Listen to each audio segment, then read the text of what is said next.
happy day 271 of my challenge, and happy Tuesday to you guys. A willing heart is one of the most beautiful things that God looks for in a person.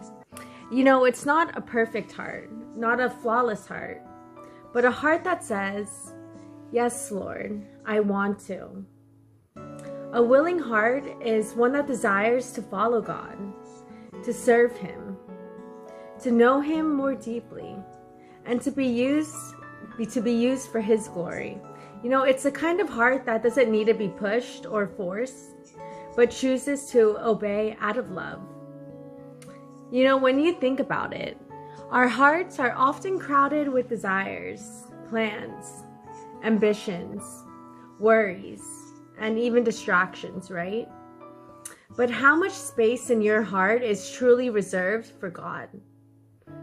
How much of your heart is willing to seek Him above everything else? You know, many times people blame the enemy for the lack of progress, yet the real issue lies within their own hearts. You know, they were never truly trying to obey to God's word or yield to His direction, and that's unwillingness left unvulnerable.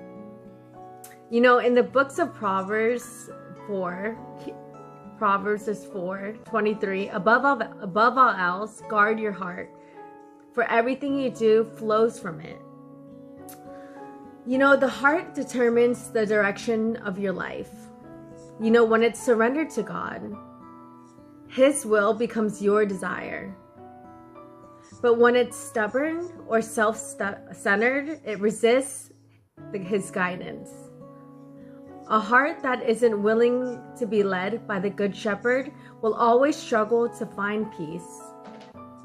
You know, too often we shift the blame to the circumstances or our past or even to other people. But deep down, most spiritual problems is heart problems. It's not that God is not willing to move. It's that we are unwilling to follow. You know, the Bible warns us in Hebrews 3 verse 15. Today, if you hear His voice, do not harden your hearts. You know, a hardened heart resists the voice of God, but a willing heart listens, even when it doesn't fully understand. You know, you can never grow in an area you are unwilling to pursue.